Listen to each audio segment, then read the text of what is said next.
बिस्मिल्लाहिर्रहमानिर्रहीम। अस्सलाम वालेकुम स्टूडेंट्स। आज हमारा टॉपिक है determining requirements for a flow chart. Last topic में हमने फ्लो चार्ट को समझा था कि फ्लो चार्ट होता क्या है। अब हम ये देखेंगे कि फ्लो चार्ट के लिए हमें ज़रूरी किन किन चीज़ों की ज़रूरत पड़ती है या क्या चीज़ ज़रूरी है किसी भी फ्लो चार्ट को बनाने में। क्या है? In a flow chart we use input, output, decision making and processing. Flow chart को बनाने में आपके पास 4 चीज़ों का होना बहुत ज़रूरी है। इनपुट क्या होता है? ऐसी वैल्यूज़ जो कि हमने यूज़र से लेनी होती है और कंप्यूटर को देनी होती है वैल्यूज़, उसको हम कहते हैं इनपुट। आउटपुट क्या होता है? जो रिज़ल्ट हमें चाहिए होता है, इनपुट के ज़रिए हम जो रिज़ल्ट हासिल करते हैं उसको हम क्या कहेंगे? आउटपुट। डिसीजन मेकिंग, कभी कभी हमारे पास इस तरह की सिचुएशन आ जाती है कि जिसमें हमने डिसीजन मेकिंग का इस्तेमाल करना होता है। क्या इससे मतलब है कि इसमें आपके पास दो से ज़्यादा, आमतौर पे हमारे पास 2 ऑप्शंस होती हैं, उनमें से हमने सेलेक्ट करना होता है कि यस और नो। अगर यस है तो क्या होगा, नो है तो क्या होगा। तो वहाँ पे हम डिसीजन मेकिंग करते हैं।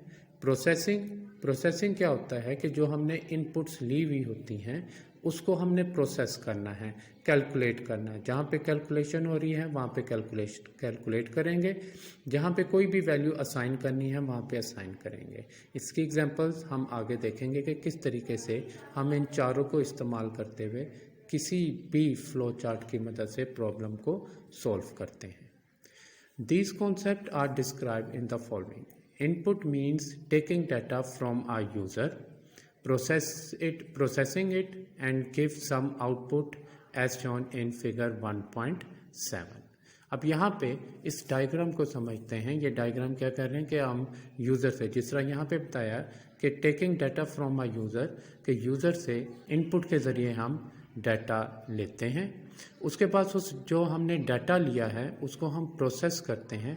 प्रोसेस से क्या मुराद है कि जो भी उसमें करना है, अगर फार्मूला पुट किया हुआ है फार्मूला के ज़रिए प्रोसेस करेंगे, अगर कोई भी वैल्यू असाइन की गई है वो भी प्रोसेसिंग में आएगी। प्रोसेस करने के बाद फिर हमारे पास क्या निकलेगा या क्या मिलेगा? आउटपुट मिलेगा हमें।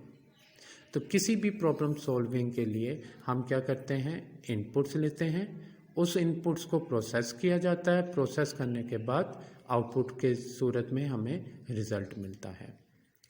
For a flow chart the requirement are to know about. सबसे पहले क्या है? Inputs. Input mean taking data from the user. It is important to know how many and what type of input are required. क्या है? जिस तरह ऊपर भी बताया हुआ है कि इनपुट क्या होता है? यूज़र से हम डाटा लेते हैं, वो किसी भी किस्म का हो सकता है, वो न्यूमेरिक भी हो सकता है, अल्फ़ाबेट भी हो सकता है, अल्फ़ा न्यूमेरिक भी हो सकता है। अब इसमें क्या है? It is important to know how many, कि आपका जो डाटा है वो कितना है और किस किस्म का है। जिस तरह भी मैंने आपको बताया कि इनपुट हमारे पास मुख्तलिफ़ किस्म के होते हैं। अगर हम टेक्स्ट के ज़रिए बात करें तो अल्फ़ाबेट्स यानी ABC की फॉर्म में भी हो सकता है, नंबर्स के फॉर्म में भी हो सकता है और अल्फ़ा न्यूमेरिक। इसके अलावा आपके पास जो है ऑडियो डाटा भी हो सकता है, वीडियो डाटा भी हो सकता है। तो वो कोई भी फॉर्म हो सकती है डाटा की जिसके ज़रिए आप जो है डाटा कंप्यूटर में एंटर कर रहे हैं, तो वो क्या कहलाएंगे? इनपुट होगा। प्रोग्रामिंग में हमारे पास जो इनपुट्स हम लेते हैं वो आपके पास क्या होगा कि टेक्स्ट में अल्फ़ाबेट, न्यूमेरिक और स्पेशल करैक्टर्स होते हैं, प्लस इसमें आपके पास ऑडियो डाटा भी हो सकता है, वीडियो डाटा भी हो सकता है।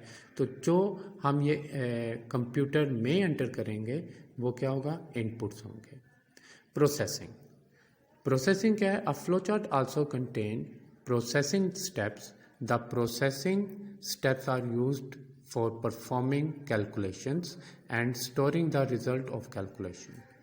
फ्लो चार्ट में प्रोसेसिंग का क्या काम होगा कि हम कोई भी जो आपको डाटा मिला हुआ है उसको हम स्टोर भी कराते हैं, यानी असाइन करेंगे वैल्यू, और फिर हम उन वैल्यूज़ को कैलकुलेट भी कर सकते हैं। अगर वो आपस में प्लस हो रहे हैं, माइनस हो रहे हैं, मल्टीप्लिकेशन, डिवीजन या कोई भी आपका अरिथमेटिक ऑपरेशन हो रहा है, वो भी हम प्रोसेसिंग में करेंगे। These may include इंक्रीजिंग और डिक्रीजिंग अ वैल्यू। इसमें आप वैल्यूज़ इंक्रीजिंग ऑर्डर में भी लिख सकते हैं, डिक्रीजिंग ऑर्डर में भी लिख सकते हैं।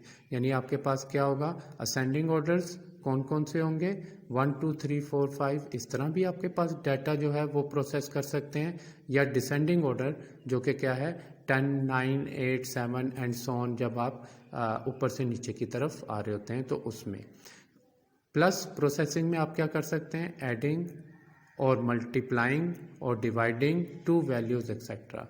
किसी भी दो वैल्यूज़ को या दो से ज़्यादा वैल्यूज़ को आप ऐड भी करा सकते हैं, मल्टीप्लाई भी, डिवाइड भी, सब्ट्रैक्ट भी, जो भी आप मैथ में अरिथमेटिक ऑपरेटर्स यूज़ कर सकते हैं प्रोसेसिंग में, आप उसको यूज़ करेंगे। फिर आपके पास आएगा डिसीजन मेकिंग। इसके बारे में थोड़ा सा भी अब मैंने आपको बताया भी था। क्या है, to determine whether a statement is true और false and taking appropriate steps accordingly is known as decision making. कि क्या है कि इसमें वैल्यू आपके पास ट्रू होगी या फॉल्स होगी। जो भी कंडीशन दी हुई होती है उसको हम चेक करते हैं कि वो ट्रू है कि फॉल्स है। उसके मुताबिक ही हम जो है वो स्टेप्स आगे डिफाइन करते हैं या प्रोसेस उसकी करते हैं, और उसको हम क्या कहेंगे, डिसीजन मेकिंग। जिस तरह यहाँ पे फिर बताया हुआ है, and taking appropriate steps accordingly.